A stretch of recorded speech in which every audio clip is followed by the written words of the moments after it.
መጽሐፌን የሚያነብሰው በደንብ ቢረዳው ወይም በትክክል ቢያየው የሚያየው ነገር ከመጽሐፍት ውስጥ ስለ ነፃነት ነው። አሁን ብዙ ጊዜ ታሪካዊ ልቦለድ ሲጻፍ ለምሳሌ እነ ቴዎድሮስን፣ ሚኒሊክን እንዲህ ያሉ ሂሮዎችን የዚህ ሀገርን ምን በላቸው ጀግኖችን ፈጥሮ የነሱን ታሪክ የተከተለ ይሆናል። ካበይ እንደሱ አይደለችም። ኢቭን የካበይ ነው ታሪኩስ የሚል ነገር ሁሉ እንትን ያስብላል። የኛ ህዝብ የሚጣላበት ነገር ሚዛኑ አይታየኝ። ምን ያህል ስለ ራስህ ታውቃለህ ሲለው ስለ ጦሩ ማያቅ፣ ስለሚያዘምተው ማያቅ፣ አሁን ምን እየሰሩ እንደሆነ ማያቅ አዋጊ ነው ያለው።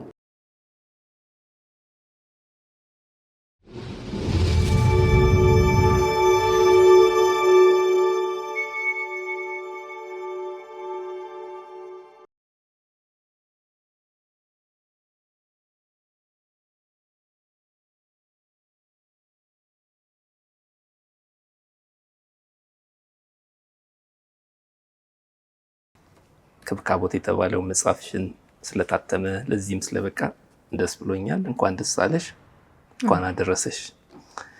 እንኳን አብሮ አደረሰን። ደስ ይለኛል። እኔም ደስ ብሎኛል።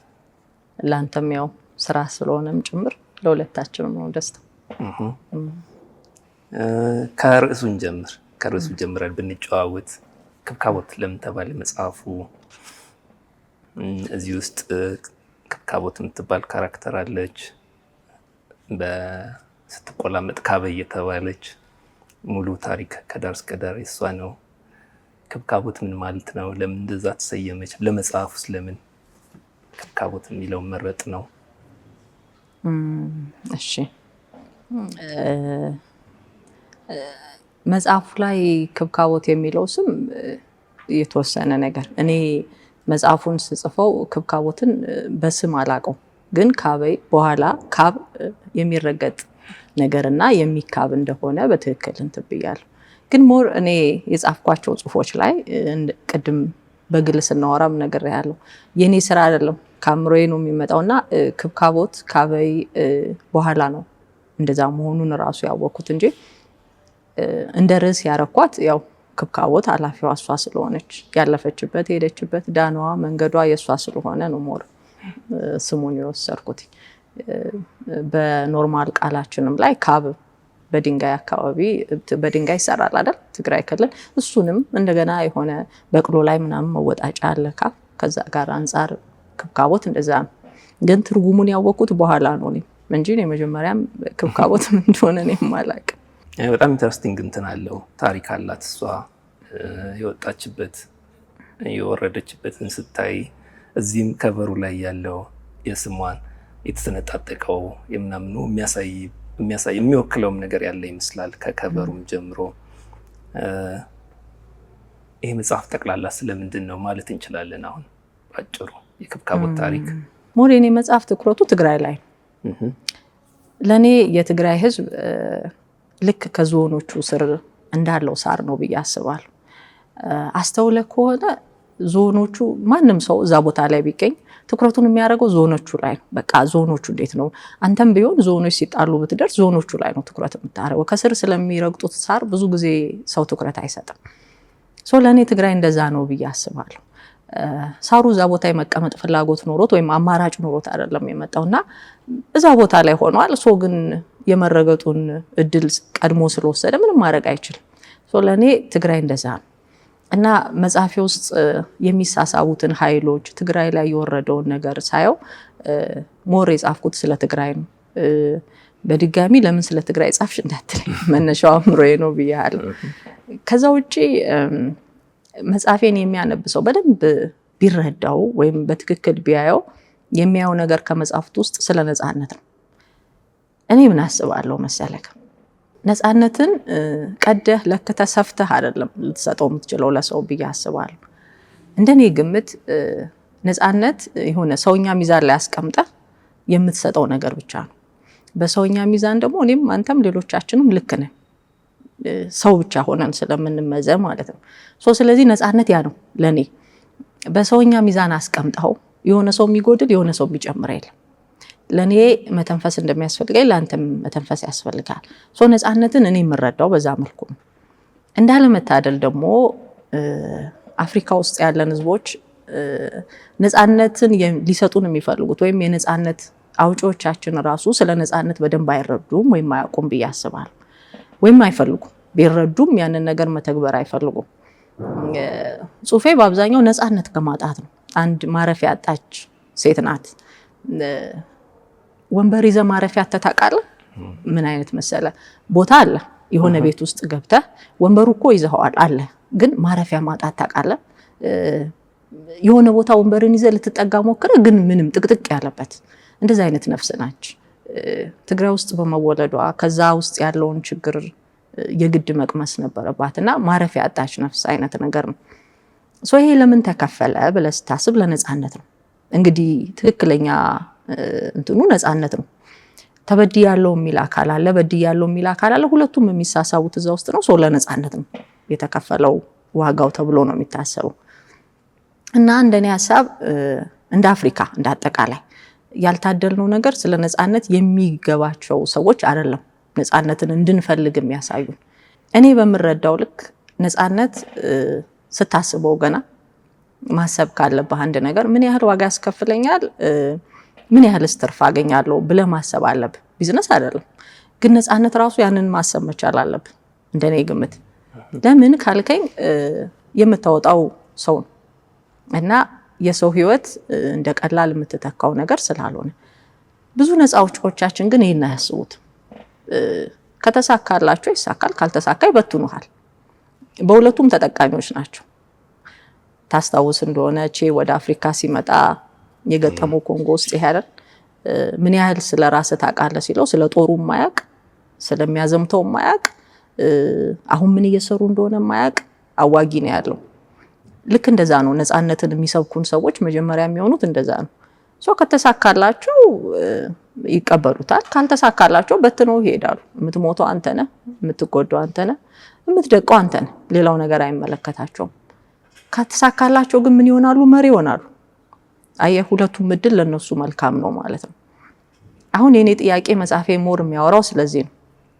እና መሪ ስትሆን ከነፃነት ስትመጣ አንተ ተነፈኩ ብለህ አጥቼዋለሁ ብለህ ጫካ የገባህለት ነፃነት መጠንቀቅ ከነበረበት ነገር አንዱ ብዬ የማስበው ለሌላው መንፈግ አለመቻል። ለሌላው ነፃነትን በነፈከው ቁጥር አንተ የተዋጋህላቸውም ሰዎች አይቀርም። ክብ ጦርነት ያልኩት ለዚህ ነው። በሆነ ሰዓትና ጊዜ መነፈጋቸው አይቀርም። በተራ የምታድለው ነገር አይደለም ነፃነት። እኩል በሰውኛ ሚዛን ሁሉንም ሰው የመጽሐፌ መጨረሻም ላይ አንብበዋል። ለታገልክላቸው ለታገሉህም ሰዎች ነው ነፃነት ልትሰጣቸው የምትችለው። ካለበለዚያ ለታገልክላቸው ሰዎች ብቻ ሰጥተህ ነፃነትን የታገሉህን ሰዎች የምትነጥቃቸው ከሆነ አንድ ቀን አይቀርም እነሱ ደግሞ በተራቸው ነፍጧን አንስተው መዋጋታቸው አይቀርም። ይሄን እንዲህ በምሳሌ ልንገርህ። ቆይ ለምሳሌ የሆነ ሰው ሳንቲም ላይ ቆሟል ብለን እናስብ። እስከ መቼ ሳንቲሙ ላይ ቆሞ ይቀራል? የሆነ ሰዓትና ጊዜ እግሩን ያነሳል አይደል? አንተም እንደዛ ነው የምታስበው። ከዛ ያንን ሳንቲም አራግፈው የሚያነሱት ሌሎች ፈላጊ አለ። ነፃነት እንደዛ ነው። ይፈልከ ከእግር ስር ብትከተው የሆነ ሰዓትና ጊዜ ጠብቆ ከእግር ስር የከተተው ሰው መልሶ ያራግፈዋል። ስለዚህ ምኑ አያልቅም ማለት ነው? ጦርነቱ አያልቅም፣ ክብ ይሆናል ማለት ነው። እኔ እናንተም ስናወራበት የነበረው ነገር ያመሰለኝ እንዴት ክብ ይሆናል ያልከኝ ነው። እኔ መጽሐፌን ስጽፍ ትግራይ ጦርነት ድጋሚ አልተጀመረም። የመጀመሪያው ጦርነት አልፎ በኢህአዴግ ጊዜ መረጋጋት የነበረበት ሰዓት ግን ጦርነቱን ድጋሚ ያመጣው ያ ነው። እንደኔ ክብ እንዲሆን ታደርገዋለህ። ያለህ አማራጭ እሱ ስለሆነ ማለት ነው። ስለዚህ ሞር የጻፍኩት ስለ ነፃነት ነው ብዬ አስባለሁና ላይ የሚያነቡት ሰዎችም ሞር ነፃነትን ከዚህ አንፃር ቢያዩልኝ ደስ ይለኛል። የመጽሐፉ መጨረሻም ላይ ይሄንኑ ሀሳብ ቋጥረሻል። ጦርነት ይሄው ነው፣ ካላከምነው የዳነ ይመስላል እንጂ አይተወንም፣ መልሶ ይጎበኘናል፣ ያመረቅዛል። ለመዳን ከልብ ይቅርታ ማድረግ ብቻ ይበቃዋል፣ ያለበለዚያ ባዶ እንሆናለን የሚል ነገር ነው ያሰፈርሽው። ይሄ የዚህ ጦርነቱ ክብነትም አንድ ማሳያ ነው። የሆነ ቦታ ላይ ሰብረን መውጣት አለበት። በይቅርታም ይሁን በታክሞ ብቻ መዳን ያለበት ነገር አለ የሚል ነገር ይመስለኛል። አንዱም ትንሽ እንትን ነው ሸማቾች ታውቃለህ አይደል? አሁን ሸማቾች የሚያድለው አይተህ ከሆነ ለሆነ ፓርት ብቻ ነው። የጠገበ ሰው ብለህ የምታስበው ሰው ሸማቾች ላይሰለፍ ይችላል በጣም ካልተስገበገበ በስተቀር። ነፃነት እንደዛ የምታድለው አይደል? በሰውኛ ሚዛን ለክተህ በቃ እሱ ነው ነፃነት። አንተም እኔም እኩል መቆም አለብን። ከሃይማኖት ከብሔር ከነገሮች ምናምን ነጽተን ቆንጆ ከመሆን ምንም አይመለከተውም። እንደዛ ማድረግ እስካልቻልክ አንተን ነፃ ለማውጣት የታገልኩት እኔ የታገለኝም ሌላው ሰው እኩል ሶስታችንም በነፃነት ሚዛን እኩል ማግኘት አለብን። ካለበለዚያ መፈራረቁ አይቀርም። በአንተ በኩል ያልፋል፣ ከዛ ደግሞ ተራው የሌላው ሰው ሲሆን በሌላው በኩል ያልፋል፣ ከዛ ደግሞ ይመጣል። ስለዚህ ምን ይሆናል? ክብ ይሆናል። እና ደፋር ብትሆን አልታደልንም ብዬ ማስበው እዚህ ላይ ነው እንጂ ጥሩ ሰው ብንሆን ማቆም የምትችል የመጀመሪያው ነገር የታገልክለትና የመጣህበት መንገድ አለ። ተነፍጓል ነፃነትን ብለህ ያሰብከው አንተ ልትታገልለት የፈለከው ማህበረሰብን በለው ብሔርም ሃይማኖትም አለ። ልክ ያንን ቦታ ላይ ስትደርስ አንተም ለሌሎች መንፈግ የሌለብህ ነገር ይሄ። ከዛ ያ ምን ይሆናል? የታገሉህም የታገልክላቸውም ሰዎች እኩል ይተነፍሳሉ። ያኔ ተረጋጋለህ ማለት ነው። እንደዛ ይመስለኛል። አሁን ካቤን ከኮለል ከምትባል ትንሽዬ ቦታ ታወጫትና በበረሃ ትንከራተታለች፣ ስደት ትገባለች፣ ከዛ ምርኮኛ ትሆናለች። እንዲህ ያለ ይቀጥልና ከሀገር እስከ መውጣት ድረስ ትደርሳለች። በዚህ ሁሉ ውስጥ እሷ ያለፈችበት ብቻ ሳይሆን እሷ የታዘበቻቸውም አንዳንድ በየቦታው የሚያጋጥሙ ኮመን የሆኑ አንቺንም የሚያሳስቡሽ የሚመስሉ ነገሮች አሉ በሰው ልጅ ላይ። ክህደት ለምሳሌ የእናትና ልጅ መካካድ፣ የወታደርና የአለቃው ኢቭን የሀገር መካድ፣ እሱ አንዱ መልእክቱ ነው ማለት እንችላለን። ኮንሰርን የሚያደርግሽ ይመስላል። አሁን መጽሐፉን ሲታይ የሚያነብሰው ተደጋግሞም ሲመጣ አስበሽው የሚሆን ሳታስቢው ሰብኮንሽስ ማይንድ ላይ የሚጠራቀሙ ነገሮች አሉ። ስለ ሰው ልጅ ስታስቢ በየጊዜው ካየሻቸውም ከኖርሻቸውም ነገሮች ተደጋግመው ቢሽ ሲመጡ የሚጠራቀም ነገር አለ። ያ እዚህ ላይ ሪፍሌክት አድርጎ ነው ወይ? አሁንም ወደ ቅድሙ ልመልስ ነው። ስጽፍ እኔ አልጻፍኳትም፣ እራሷ ናት ሴትዮዋ ሄደችው። ግቢ ያላልኳት ቦታ ሁሉ ገብታለች። እሱ የኔ አይደለም። እውነቱን ለመናገር እኔም ከአንባቢ እኩል ነው እንዳልኩ መጽሐፌን ጻፍኩት። ከዛ ሳየው ነው እዚህ ቦታ ሁሉ ምን ልታረግ ነው የሄደችው። እንዲህ እንበል አሁን መጽሐፉን እኔም አንቺም ማነበብ ነው አሳስቧት ነበር። ዓለምን ሳይላለምን ይሄ ነገር አሳስቧት ነበር ብለሽ አላስብሽም ወይ ብለን እናስብ። ስትጽፊ የጻፍኩት ለዚህ ፐርፐዝ ነው ወይም የተጻፈው ለዚህ ፐርፐዝ ነው ማለት ሳይሆን ግን አሁን መጽሐፉን አነበብሽው ከዛ በኋላ ደራሲዋን ይሄ ነገር አሳስቧት ነበር። አሁን ተረድቻለሁ።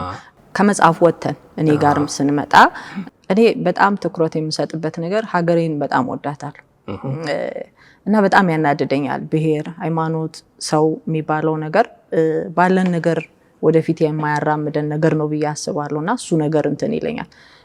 ስለዚህ ስትጎዳ አይታት ከሆነ ሴትዮዋ ስትወድቅ ስትነሳ ነው የመጣችው እና እነዚያ ያለፈችባቸው መንገዶች የሀገሬ ታሪክ መስመር እኔንም ይመለከተኛል ብዬ አስባለሁ። ደስ ይልሃል እኮ አሁን የሆነ የተደራጀ ሀገር ላይ እንደው ኢትዮጵያዊነቱን ባህሉን ምናምን ካላልክ በስተቀር እዛ ሄደ መኖር በጣም ደስተኛ ያደርግሃል። ልክ እንደዛ እንዳንኖር ያደረገን ይሄ መንገድ ነው ብዬ ስለማስበው ውስጤ ቁጭት አለ።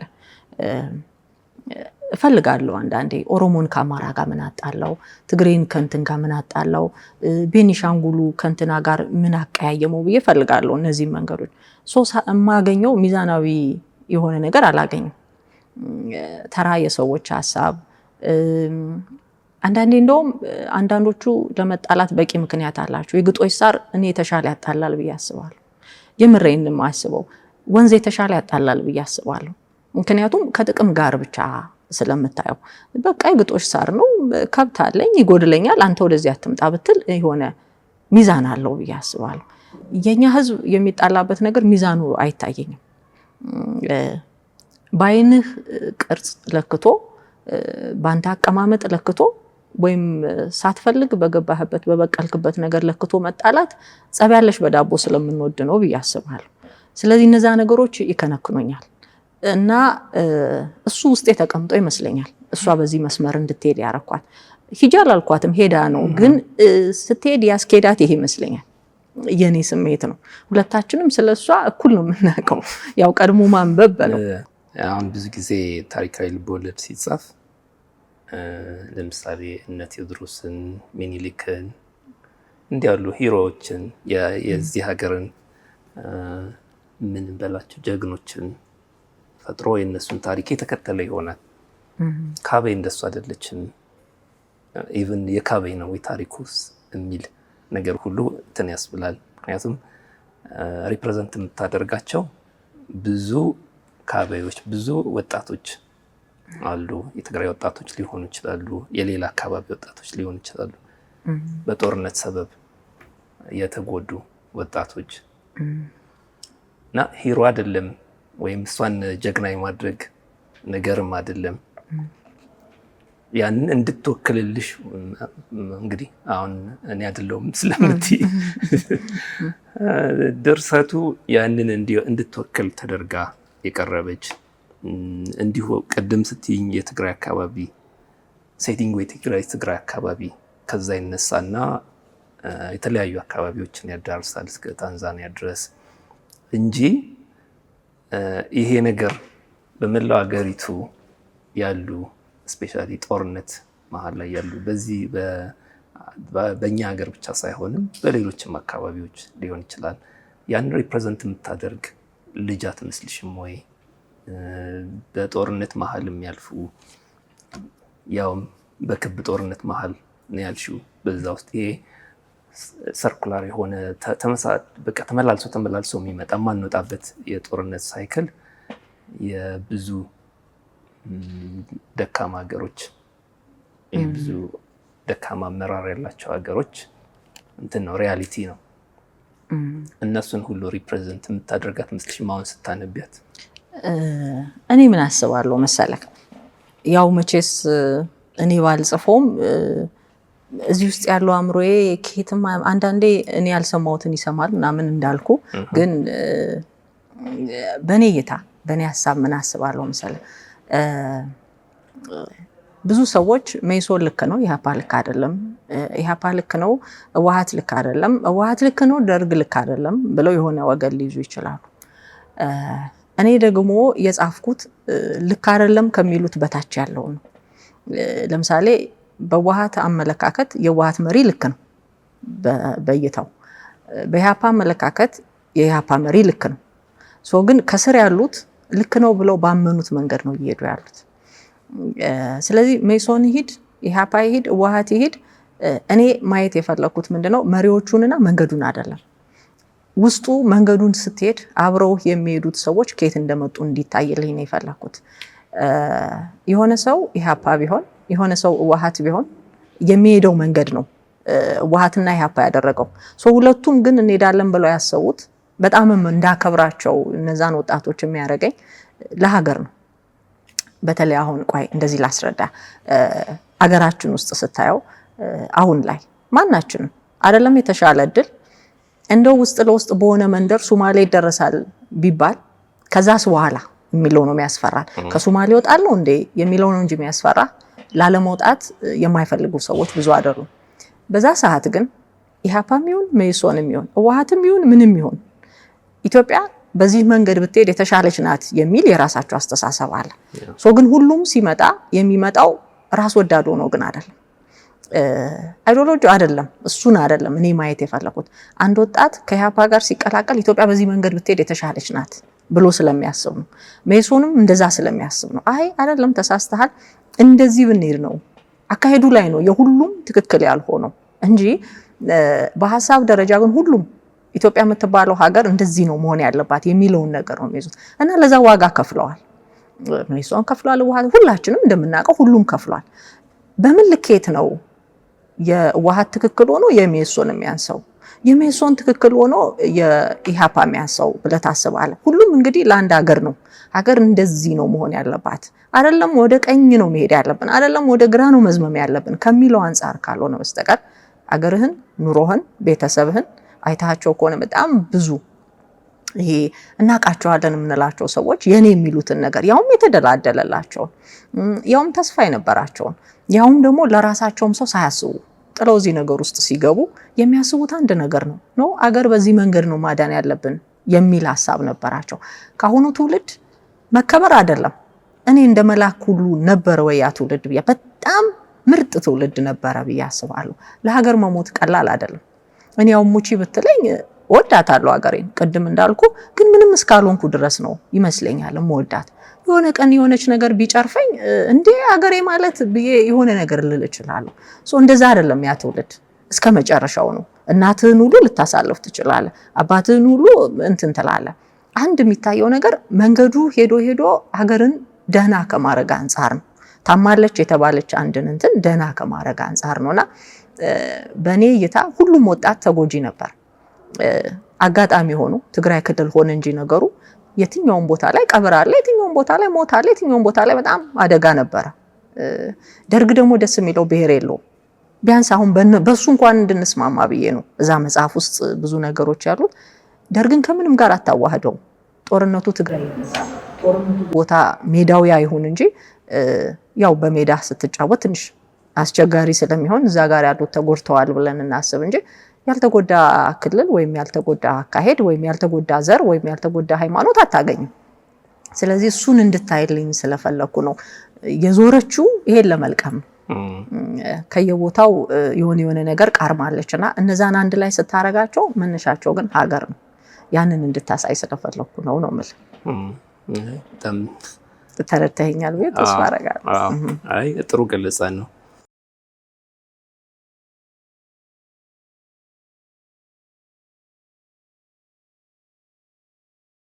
አንድ በተረቱ ምንሽ እንዳያት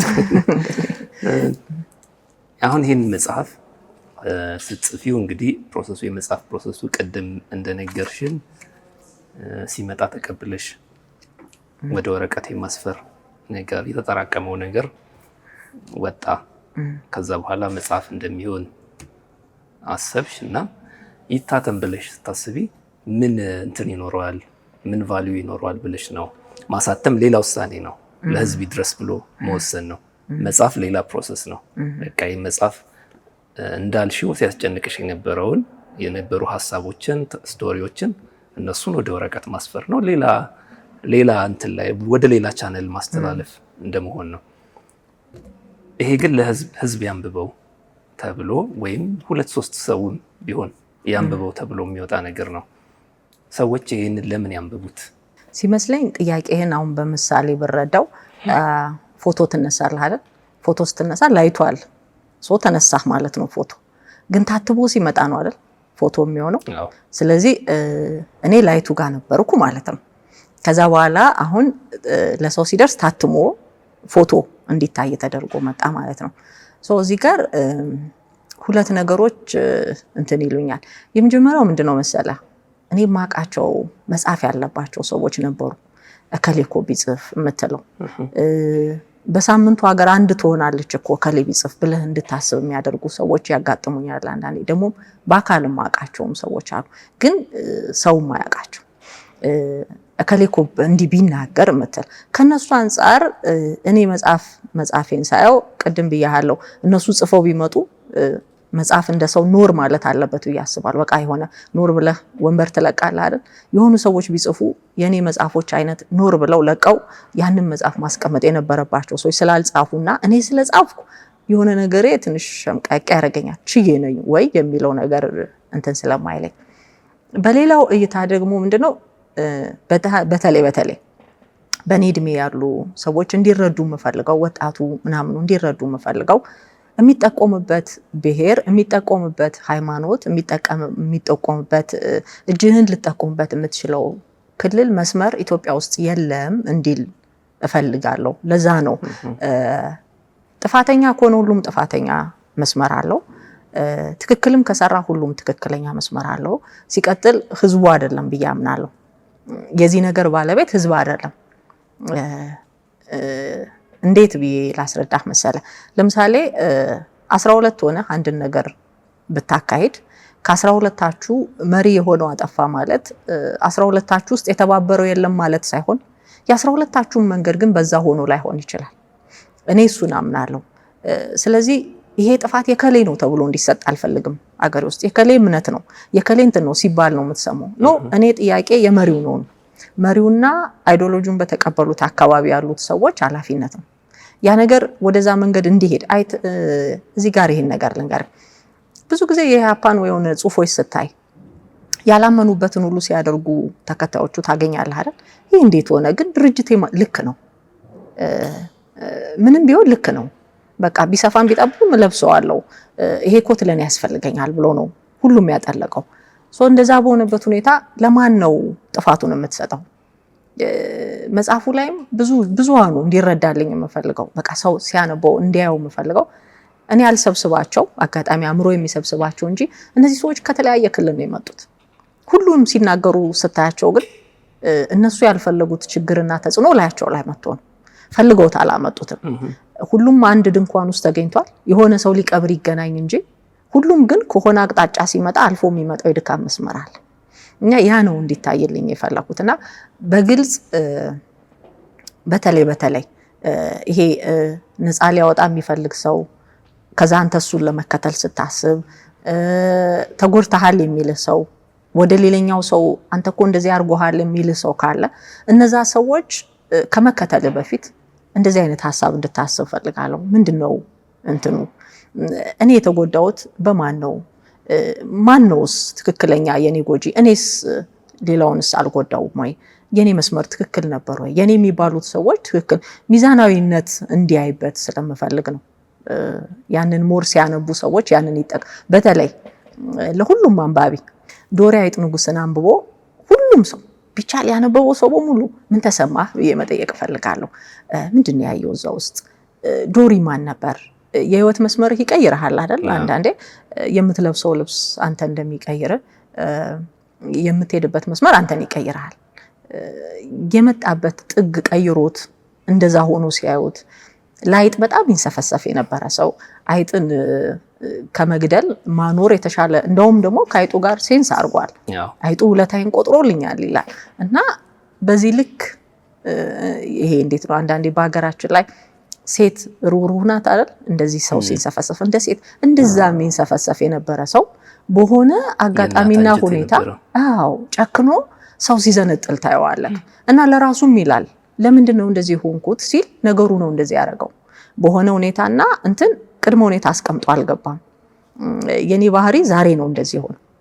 ነገ የሆነ ቦታ ላይ መስመሮች ቀይረውኝ ብታይ ቀለሜ ሊኖር ይችላል፣ ግን ሙሉ ለሙሉ እኔ እዛው ስላልኖር ይችላልና ፈልገን ያመጣናቸው እንዳልሆነ በመሪዎቻችን በነገሮቻችን አስገዳጅነት ህዝብ ተብለን ስለተቀመጥን ብቻ እነዚህ ነገሮች እንደደረሱ ሰው እንዲረዳው ፈልጋለሁ እና ለምን ጻፍሹ ካለ ከሳነበው በጣም ትክክል ናት። የወደቀችባቸው የሄደችባቸው መስመሮች ትክክል ነው። የሆኑ ሰዎች አሉ በጣም ጎበዝ ሰዎች ያንን ለማለፍ የሚሞክሩ ካየ ደግሞ ሁሉም በምን ይስማማሉ? እንደወደቀባቸው ነገር ነው የሚስማሙት። የሆነ ነገር ላያቸው ላይ ወድቆ እንደሆነ እንጂ ማንንም ስጠይቀው ፈልገው አይደለም። ትንሽ መሀል ላይ ያሉ መሀል ሰፋሪ የሚባሉ አሉ ነገሮችን ከሁሉም አንፃር ትክክል ለማድረግ የሚለፉ እና እነዛን መሆን እንዳለብን እንዲሰማው እንግዲህ ለመተንተን አንድ ሐሳቡን ስትይዘው ይተረተራል።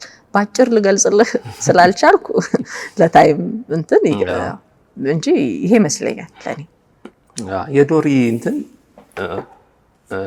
በጣም ስሜትሽን እንደሚነካው እንደ አንባቢ ሆነሽም ስታየው እንደሱ ነግረሽኝ ነበረ። አሁንም ሰዎች እሱን ስፔሻሊ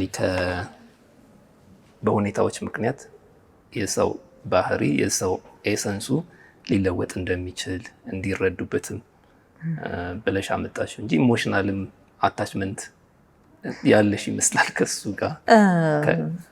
አይጥን እንደሱ በእጅ አንጠልጥያለሁ። በርግጥ ሴንሱ ግን ይገባኛል።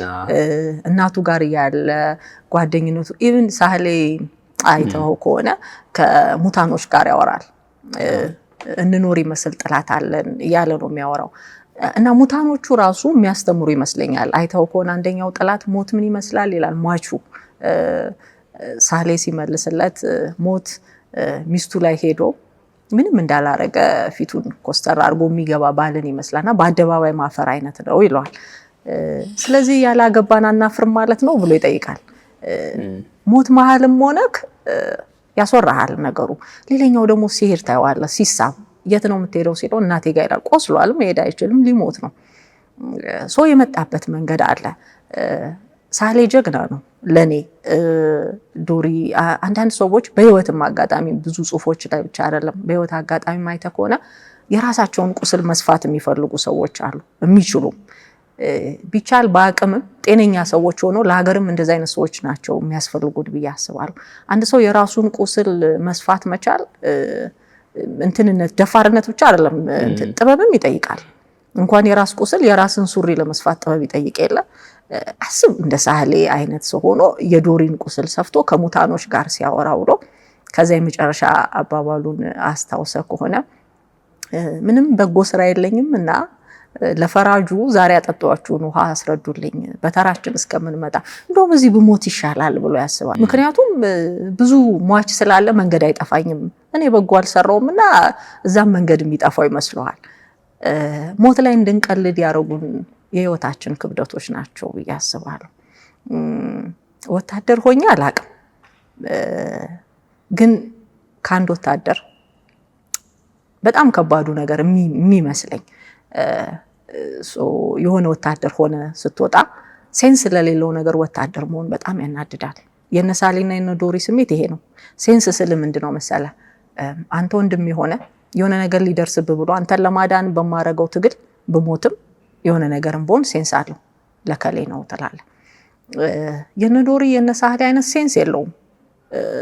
ጦርነታችን ሙሉን ሴንስ አለው ብዬ አላምንም። እኔ እንደ ሀገር የተዋጋናቸው ጦርነቶች ከአንድ ይሄ የግጦሽ መሬት እኩል አላስተካክለውም። ቢዘራ ቢበተን ብንለቅመው ከዛ የተሻለ ውጤት አያመጣም። መጨረሻው ላይ ስትደርስ የነገሩህ ነገርና ጦርነት ሊነሳበት አይደለም 2 ቀን ተኳርፈበት ልታድር ማትችለው ጉዳይ ሊሆንብህ ይችላል ብዬ አስባለሁ። እና እነሳህለ ያ ነው የሚያናድዳቸው። መሪ ሁሌ ጀግንነት ይፈልጋል፣ ሁሌ ማሸነፍ ይፈልጋል። የሚጻፈውም ታሪክ የሱ ነው። አንተ በማታምንበት መንገድ አንገት ታንቆ ገብተህ ጦርነት ነው አስበው። ጦርነት ማለት ሞትም ህይወትም ያለበት ማለት ነው። ቢዝነስ እንኳን የሆነ ሰው ድንገት መክሮ ገብተህ አከሰረኝ ከሌ ብላ 15 ዓመት አታወራው።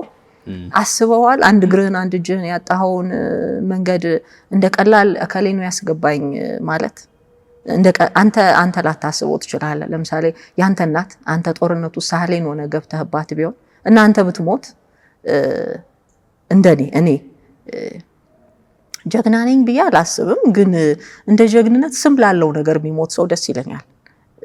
ስም ላለው ስል መንገድ ላለው ሰው ካለበለዛ እኔ ከአንበሳ ጋር እንደመታገል ማለት ነው። አቅምህን እያወቀው የግድ ጎልያድን ካላሸነፍኩ ብላ አትገባም።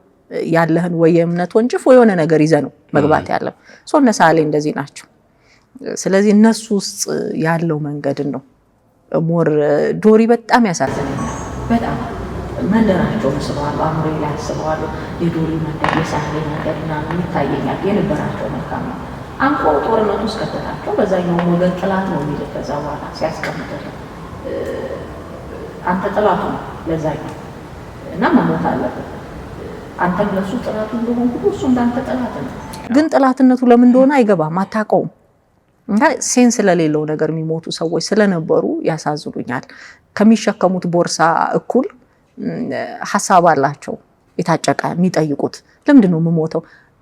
አንተ እስኪ ቆይ እንደ ቴዲ አንድ ጥያቄ ልጠይቅህ። ጦርነት ተው የሆነ ሰው ግብዣ ቢጠራ ምን ስላለ ነው ትላለህ አይደል?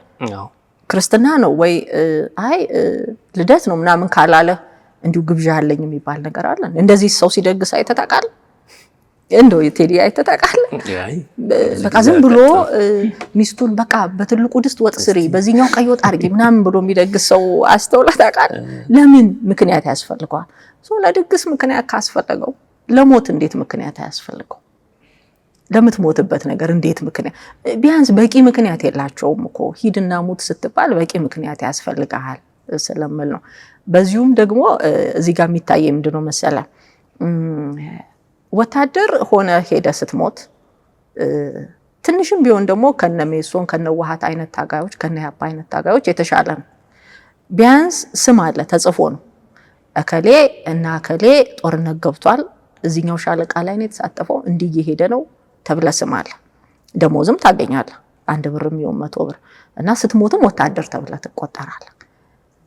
በያፓ ውስጥ ያንን ሁሉ ደም የከፈለው ወጣት እንደ ሰው ስታየው ለምንም ነገር ለምንም ስለ ጉዳዩ አይደለም ለምንም የሚሄድበት መንገድ እንትን የለውም ልኬት የለውም የሚከፈልህ ነገር የለም የምታመጣው ሴንስ የለም የምትጨምረው ነገር የለም አይደለም ግን ትሞታለህ። ሜሶንም እዛጋ ይሞታል ዋሃትም እዚጋ ይሞታል። ግን ለምንድነው የሚሞተው? ራሱን በደንብ መልስ የለውም። ታች ያለው ሰው እላይ ያለው እኮ መልስ አለው።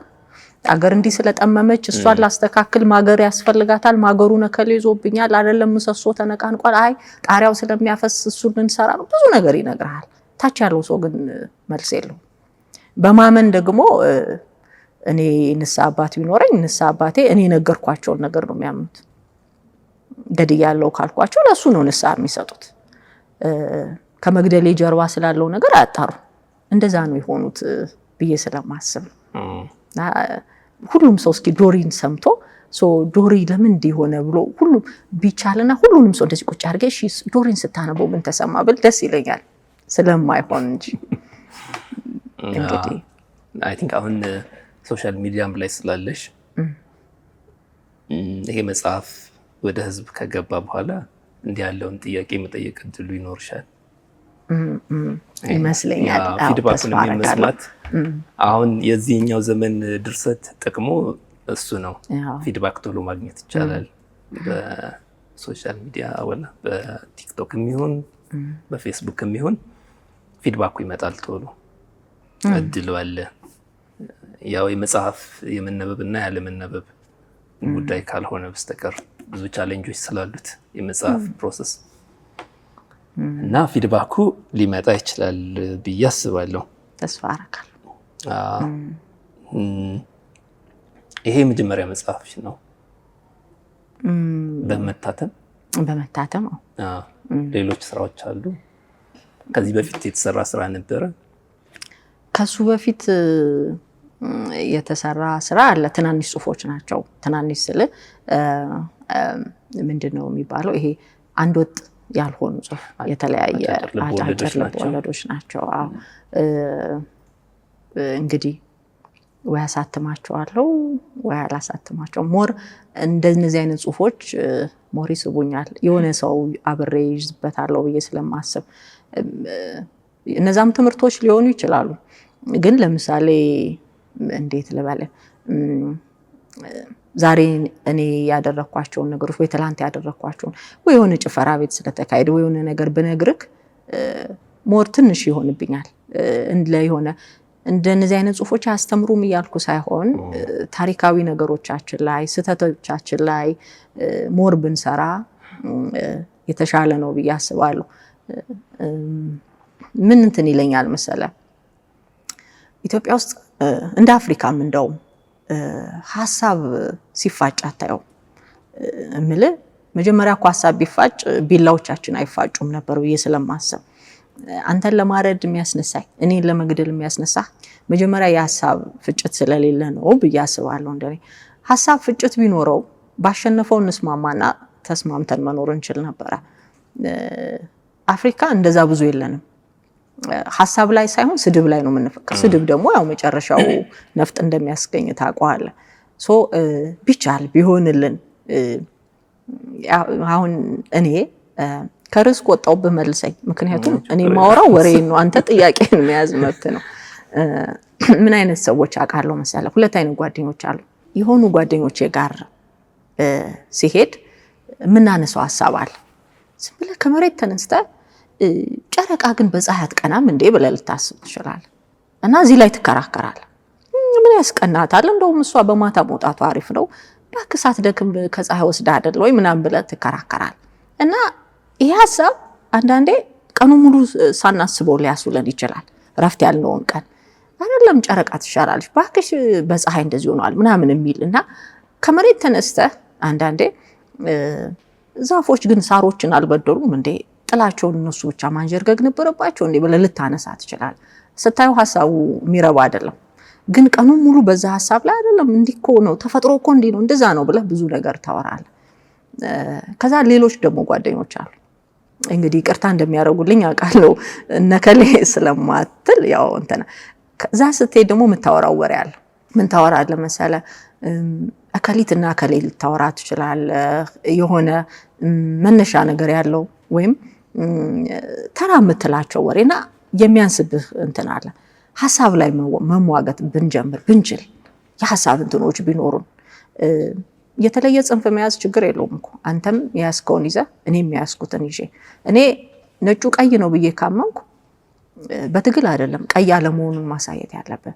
በሐሳብ ግን የነጭና የቀይን ዲፈረንስ ማሳየት ያለብህ አንተ ነህ። እኔ የምፈልገው ያንን ነው።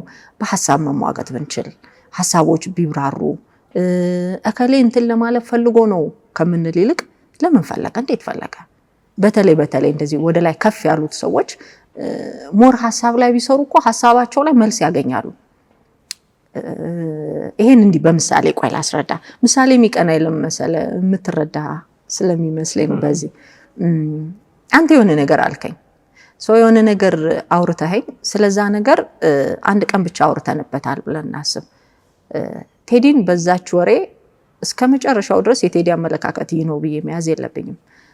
በሌላ ቀን አግኝቼህ የተናገርክበትን አውድ የዛን ቀን የነበረህን ስሜት ያ ነገር የሚያመጣው ልኬት ከምን አንፃር እና ወደፊት ካለው ኪሎ አንፃር መለካት ያለብኝ ይመስለኛል።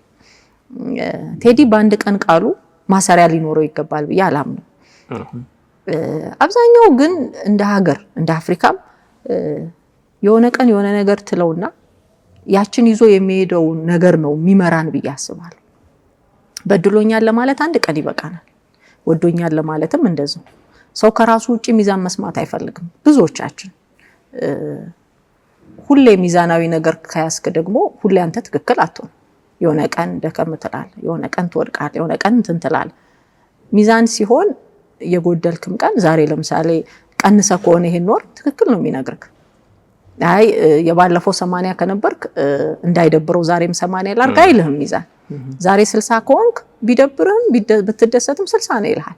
100 የገባህ ቀን ቢከፋህም እንደዛው ይነግርሃል። ሚዛናዊ ሆኑ ሐሳቦች የሚመጡት ከመለካት ነው ብዬ አስባለሁ። መጀመሪያ በሐሳብ መሟገት ብንችል በእርግጠኛነት ነፍጥ አናነሳም፣ እናስተካክለዋለን። ይሄ አይ እንዲህ ስለሆነ እኮ ነው ብለን ምንጩን የምናገኘው ይመስለኛል። ሌላው ከመጻፌ ጋር ብዙ ሰው ሊያየው ቢችል ብዬ ማስበው ምንድነው መሰለህ? እንደ ህዝብና እንደ ሀገር እንደ መሪ ማየት ያለብን ጉዳዮች አሉ ብዬ አስባለሁ። አሁንም ከርዕስ ከወጣሁበት መልሰኝ ርዕስን እንዳለቅ ከመጻፌ ጋር ተያያዥ ስለሆነ ነው። ሰው ምን ይሰማኛል መሰለህ? እኔ መሪነት ቢላ በእጅህ እንደመያዝ ነው ብዬ አስባለሁ። እንደኔ ስሜት መሪ ስትሆን የተሰጠህን ቢላ መጠቀም ያንተ ፋንታ ነው። ወይ ትከትፋለህ ወይ ታርዳለህ። እድል ቀንቶ መልካም ከሆንክ መስመር ካለ መንገድ ካለ የተሰጠህን ቢላ አገር ትመግብበታለህ፣ ከትፈህ ምግብ ሰርተህ ምናምን። እድል ከሌለ መልካም ካልሆንክ የመጣህበት ጉዞ እዚህ የማያስገባ ከሆነ ልታረግበት የምትችለው በቢላው ማስፈራራት ትጀምራለህ። ሌሎች ያንተ ተቋሚ እንዲሆኑ ታረጋቸዋለህ፣ መንገድን ትስታለህ። ብዙ ሰው መሪ ላንቺ ምንድነው ብትለኝ እኔ መጽሐፌ ውስጥ ሞር ነፃነትና መሪ ስላሉ ነው ይሄን የምነግርህ። መሪ ለኔ ስራ አስኪያጅ ነው ብዬ ነው የማስበው። አሁንም ምሳሌ ላነሳለህ። ምንድነው መሰለህ? በንጉሱ ጊዜ አስተውለህ ከሆነ ሀገር የንጉሱ ንብረት ነው። አንተ የታሪክ እንትን ከመሆን አንፃር ትረዳዋለህ አይደል? በዚህ ጊዜ ግን ሀገር የማን ነው? የህዝቦች የብሔር የብሔረሰቦችና ህዝቦች ነው የሚለው። ስለዚህ የሀገር ባለቤቶች ማን ናቸው ብለህ ህዝብ የሀገር ባለቤት ነው። ስለዚህ ይሄንን እዚህ ጋር አስቀምጥልኝና የሆነ ድርጅት አለ ብለን እናስብ። ባለድርሻ አካላቶች አሉ ወይም ልክ ይሄ ባለመብት የምንላቸው እና ስራ አስኪያጅ ቀጠሩ ብለህ አስብ። ስራ አስኪያጃቸውን የማሰራት ኃላፊነት እና ብቃት ማነስ ከሌላቸው በስተቀር ስራ አስኪያጁ ቀጥ ብሎ ይሰራል። አንተ ባትሪ ድንጋይ እንዲሸጥ ያቋቋምከው ድርጅት አፈር ሲሸጥ ብታገኘው የባለ ድርሻዎቹ ችግር ነው ብዬ ነው ማምነው ነው። ምክንያቱም ያልተተረጎምክበትን ቦታ መተርጎም ስለማይችል ለኔ መሪ እንደዛ ነው። ስራ አስኪያጅ ነው። ባለድርሻ አካላቶቹ ሊያሰሩት ይገባ ነበር ብዬ አስባለሁ። ባለድርሻ አካላቶቹ ዝም ካሉ ስራ አስኪያጁ እንደፈለገ የማይሆንበት መንገድ የለም እና ለስራ አስኪያጁን ብልግና ታስተምረዋለህ። አትመራውም። ይቆጡኛል የሚለው እንትን የለም። ባለቤትነት የሚሰማው ሰው የለም። አንድ ላይ አይደለም። 13 የድርጅቱ ባለድርሻ አካል ቢኖር 13ቱም በየራሱ ያወራል። ስለዚህ ያንን አትቀበለውም። ለኔ ሀገር እንደዛ ናት ብዬ አስባለሁ። ባለድርሻ ስትሆን በነገራችን ላይ ድርጅቱ የግል ከሆነ የኔ ድርጅት ቢከስር ያጎቴ የወንድሜ ያያቴ ያንተ ምናምን ይኖራል። ሀገር እንደ ድርጅት ስትቆጠር ግን የሀገር ድርጅት ሲከስር ወይም ሀገር ስትከስር ወንድሜ የለም፣ አጎቴ የምትለው ሰው የለም። አብረ ነው የምትከስረው ሁሉ እና ውሃ አጣጭ አታገኝም። ይሄ በደከመ ሰዓት ላይ ውሃ የሚቀዳል ሰው አታገኝም። ሀገር ላይ ያለኝ አመለካከት እሱ ስለሆነ መጽሐፌ ላይ ሞር ሀገርን በዚህ መልክ ሰው እንዲያይ ፈልጌ ብዙ ጽፌ አለው። እዚህ ላይ ያሉት ነገሮች አብዛኞቹ ወደዛ ነው። እዚህ ላይ ህዝብ ሆነ የምታያቸው ገጾች አሉ። እንደ ህዝብ የምታያቸው የጸባችን መነሻዎች እንደ ህዝብ አንድ ላይ ያገኛቸው አሁን እዛ ካምፕ ውስጥ የሚኖሩ ሰዎች አሉ አይደል? እንደ ህዝብ ከየቦታው ነው የመጡት። አንድ ላይ የኖሩ ነው። ከካምፑ ሲወጡ ግን አንድ ላይ አይደሉም። ለምን? የሀሳብ ግጭት ስላለ። እዛ ውስጥ ሲኖሩ ለምን አልተጋጩም? ካምፕ ውስጥ እንዴት በፍቅር ኖሩ ብለህ ታስባለህ? ከዛ ሲወጡ ግን ሌላ ሰው ነው የሆኑት። አየህ፣ የሚያጋጨን ሀሳባችንን በአግባቡ መቋጠር ስላልቻለን። ስለዚህ እንደኔ እንደዚህ መጽሐፍም ነፃነትን እንደሚሰብክ ሰው ሞር ህዝብ መሆን አለበት ብዬ የማስበው ነገር አለ። 3 ነገሮችን ባይ ብዬ አስባለሁ እኔ። የመጀመሪያው ነገር ህዝብ እንደ ህዝብ አንድነት ቢኖሩ፣ የጋራ ሴንሶች ቢኖሩ፣ አንተ የምታምናቸው ነገሮችን እኔ ማምን ቢሆን፣ ያንተ ቀለም የኔ ቀለም ቢሆን ምናምን የጋራ ነገሮች አሉ፣ ደስ ይለናል አይደል? እሱን ነገር እናያለን እንደ ህዝብ። ይሄ ምንድነው? አንድነት ሲኖር፣ የጋራ ሴንሶች ሲኖሩ። እሺ በዛ መስማማት አንችልም ብለን እንለፈው። ሁለተኛው መስመር ደግሞ እንደው መሰለ መዋደድ መቻል። መዋደድ ስልህ አንተ የኔን እኔ አንተን መውደድ መቻል። ያንተ የሆኑ ነገሮችን እኔ ደስ ብሎ ይላደርግልህ። አንተ ባህል ስታከብር እኔ መንገድ ብዘጋ ደከመኝ ባልል የሱ እኮ ነገር ምናምን ባልልክ ያንተ ነገር የኔ ነገር ያንተ ሆኖ ብንሄድ ይሄ ለኔ መዋደድ ነው ብዬ አስባለሁ። የኔ ያልሆነን ነገር ስወድልህ አንተን ስለምወድህ ብቻ ነው። ይሄን እንደዚህ እንድታየው አስባለሁ። ካልሆነ ግን እላለሁ እንደ ህዝብ እኔ በሶስተኛው ነገር መስማማት ግዴታችን ነው ብዬ አምናለሁ። ሶስተኛው ምንድነው መሰለህ? መከባበር መቻል። ያንተ ነው፣ የኔ ነው። በራሳችን ጫማ እንቆማለን። የኔን ጫማ አንተ አታረግም፣ ያንተን ጫማ እኔ አላረግም።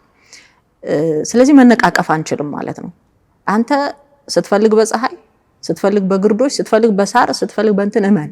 ብሔርህ ከምንም ይሁን፣ እምነትህ ምንም ይሁን፣ አለባበስህም ማንም ይሁን፣ አንተ ነህ፣ አከብርሃለሁ። እኔ ነኝ፣ አንተ ታከብረኛለህ። እንደራሴ ነው የምትለካኝ ማለት ነው። ይሄ መከባበር ነው። አሁን በተለይ እንደ ሀገር አልፈንበታል ብዬ የማስበው ሁለቱን አልፈናል፣ ሶስተኛው ላይ ነው ያለነው ብዬ አስባለሁ።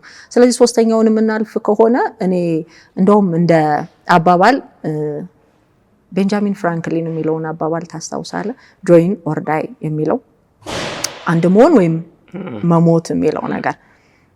ስለዚህ አንድ መሆን እንደ ሀገር አሁን ባለንበት ሁኔታ ይሄ ጽሁፍ ሞር ወደዛ ስለሚያደላ አይደለም እንኳን ተበጣጥሰ ቀርቶ ተገነጣጥለህ ቀርቶ ተቀጣጥለህም ማትደርስባቸው ብዙ ክስተቶች እየመጡ ነው። ስለዚህ አንድ መሆን አለብን ካልን ደግሞ በምን ስትል የመጨረሻውን አማራጭ እንኳን በመከባበር መውሰድ አለብን ብዬ አስባለሁ። ፖለቲካ ስለሚስበኝ አይደለም፣ ኑሯችን ፖለቲካ ስለሆነ እዛ ውስጥ ነው የምትኖረው። ወደድክም ጠላህም እዛ ውስጥ ስለምትኖር እንድታከብረኝ እንዳከብር ስለምፈልግ። እንግዲህ ያንተ ብሔር ያንተ እምነት ምን እንደሆነ አላቅም እስካሁን፣ የኔንም አታቅም የተለየ ምልክት ካላየ በስተቀር። ግን እንደ ቴዲ እንዳከብር ስለምፈልግ፣ ይሄ ወደዛ መስመር እንዲወስደን ስለምፈልግ 5ኛ ምሳሌ ነው። ምሳሌ ልነግርህ ስለሆነ እንዳትሰለች ብዬ ነው። ብዙ ጊዜ የማነሳው ምን ነው መሰለ? ጅብን በእኔ እይታ ጅብ ብዙ ጊዜ አይተው ከሆነ ግዳይ የሚጥል እንስሳ አይደለም። ግዳዩን ጥሎ እንደነ አንበሳ እንደነ ነብር ብዙ አይበላም። ግዳይ ከሌለህ ምንድነው የምትሆነው? የሰው መልቀም ግዴታ ነው የሚሆነው። ከሰው ትወስዳለህ፣ ከሰው ትመነጥፋለህ አይደል?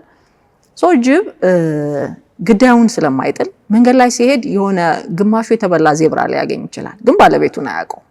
ስለዚህ ይፈራል ብቻውን መብላት። እንዴ በበላ ያንበሶ ሊሆን ይችላል ወይ የነብር ሊሆን ይችላል፣ ይመጣል ያጠቃኛል ብሎ ይፈራል። ካለው ጉልበት አንፃር ምናምን አትመዝነው፣ ከሐሳቡ አንፃር ያንተ ባልሆነ ነገር ላይ ሁሌ ስትሳተፍ እንደዛ ነው የሚሰማ አይደል? ካገስከኝ አውብል እና እኔ ጅብን ለምን አነሳዋለሁ መሰለ? ከጅብ ባህሪ የሚያስደስተኝ ግዳዩ የሱ እንዳልሆነ ካወቀ ምን ይፈልጋል መሰለ? ገና እንትኑን ሲያየው ጮሆ ወዳጆቹን ነው የሚጠራው። ፈልጓቸው አይደለም፣ ጅብ በጣም ወዳም አይደል? አይፈልጋቸውም። ግን በጣም የሚፈልገው ምኑን ነው መሰለ? አብሮ መብላቱን ሳይሆን አብሮ መታገሉን ይፈልጋል። አያስኬደውማ ብቻውን። ያንበሳ ከሆነ ይመጣበታል፣ አይችለውም ብቻውን። ስለዚህ ለማምለጥም እንደው ስትበላ ላለመጠቃትም ስትል ወዳጆችን ትጠራለህ። አሁን እኔ እንደ ሀገር እንደ አንድ ብዙ ወጣቶች እንደሚያስቡት ብንሆን ብዬ የማስበው እንደ ጅብ መሆን እንኳን እንዴት ያቅተናል ብዬ አስባለሁ። በቃ ቢያንስ እንጠራራ፣ አንድ ሁለት፣ ቢያንስ ጅብ ጮሆ አብሮ እንደሚበላው ሁሉ እኛም አንድ መሆን ግዴታ እንደዛ ያስፈልገናል። የሚያስፈልገን ስለሚያስፈልገን ነው እንጂ እንደ ጅብ ብቻችንን ብንበላ አንዳንዶቻችን እንፈልግ ይሆናል።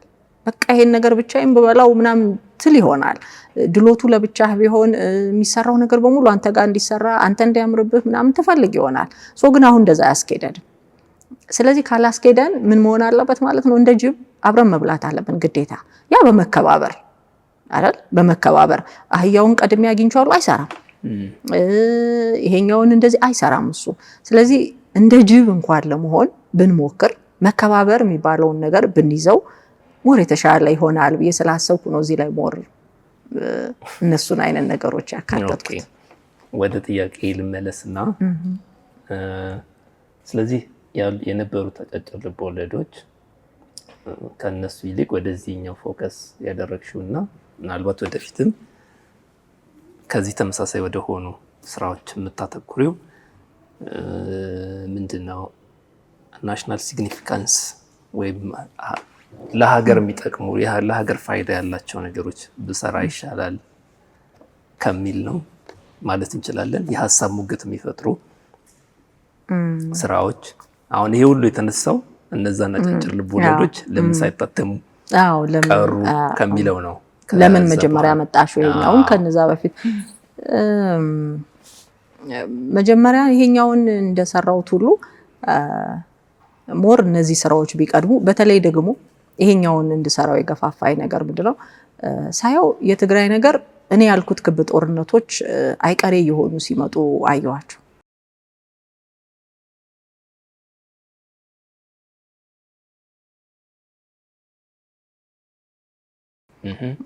እኔ ክብ ጦርነቶች ብያቸው የለ መነሻቸውም ሶርሳቸው ላይ አይደለ የቆምኩት እንዳልኩትም ክብ የሆኑ ጦርነት ሰርክሉን እየሰራ አየሁኝ እና ኦኬ ስለዚህ ይሄ ነገር እኔ እንዳልኩት እየሆነ ነው እና ጥሩ ተንብያለሁ። ስለዚህ መተንበይ አይደለም የሚባለው ነብይ መሆን አይደለም መተንበይ ነው ያልኩት እንጂ በዛኛው ያ ከዛ አንፃር ሳይው ምንድነው በቃ ይሄ ነገር የተሻለ ነው ያልኩት ነገር ትክክል ነው ማለት ነው። የኔ መጽሐፍ በሐሳብ ደረጃ ይሄ በመሬት ደረጃ አንድ አይነት እየሆኑብኝ መጡ። እኔ በሐሳብ አይደል ክብ ይሆናል ጦርነቱ አንተም መንፈቅ ስትጀምር ምናምን ያልኩት እሱ ነገርን በትክክል እንዲያዩት ፈለኩ። ሁለት አይተህ ከሆነ መጽሐፌ ላይ ነፃነት ትርጉም ያጣበትን መጨረሻ ታየዋለህ።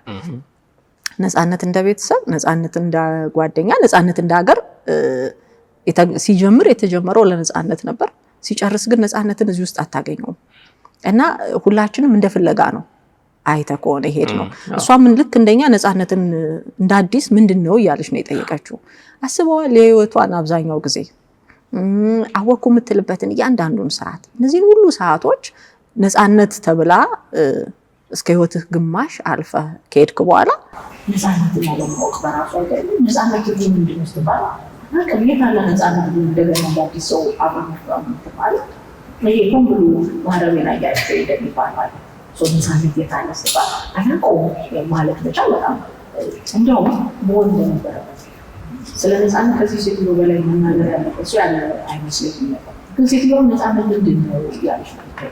ነፃነት ማለት በሀገር በሰላም መኖር ከሆነ ሀገር ማለት ሰው ከሆነ ሰዎች የታሉ ላጠይቃለች እና መልሳለህ ሰዎቹ አይታሉ ወንድሙ አይደለም፣ ቤተሰቡ አይደለም፣ አባቱ አይደለም፣ ጓደኞቹ አይደለም፣ የምትናቸው ሰዎች ከጥግ እስከ ጥግ ሰው ሞቶባታል እች ሴት።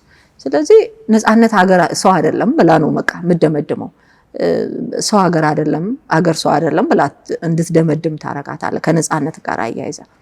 በሀገር ደረጃም ስታያት ሀገር ከሆነ እሷ የለመደችው ሀገር የታለ፣ ያቺ የምትሸተው ሀገር የታለች ብላ ጠይቃለች። እሱ ልትመልስላት አትችልም። ስለዚህ ሞር ነፃነትን በተመለከተ ብዙ ሰው አንተ የጠየቀኝ መነሻ ምንድን ነበር? ድጋሚ እኔ ሄጄ እንደገና ስመለስ ያንተን ሀሳብ እንዳልተሆን አጫጭር ልቦለዶች ያልታተሙት እሱን ነገር እየረሳሁት ሞር መጽሐፉ ሀሳብ ላይ ያተኮርኩ ነው ማለት ነው። ስለዚህ ነፃነትን ሞር ከነዚህ ነገሮች ጋር ከክብ ጦርነቶች ጋር እየተያያዘ ሲመጣና መሬት ላይ ሳየው ለምንድነው የመጽሐፍ ማቀድመው አሁን እውነታ እየሆነ ያለው እኔ ቀድሜ ያሰብኩት ነገር ልክ ነው ማለት ነው። ስለዚህ ይሄንን ቢያዩ ሰዎች ለነፃነት ብለው ወይም ነፃነት ተነፍግ ያለው ነፃነት አግኝቻለሁ ብሎ እዚህ ነገር ውስጥ የሚገባው ሰው ሞር ቢያነበው ይበለጠ ይረዳዋል ብዬ ስላሰብኩ ነው ይሄን ያስቀደምኩት። ግን የመጣልኝን ነው መጽሐፍ አላልኩም ቅድም ወይም እንደተሰጠኝ ነው የማወርደው ካልኩኝ ለአእምሮዬ ስለዚህ ብቻ ጻፍ አልለው። አንድ ቀን ስለሆነ ጉሊት ስለተቀመጠች ሴት ይጽፋል፣ አንድ ቀን ደግሞ ስለ ፈላስፋ፣ አንድ ቀን ደግሞ ስለ ጨረቃ ሊያወራ ይችላል።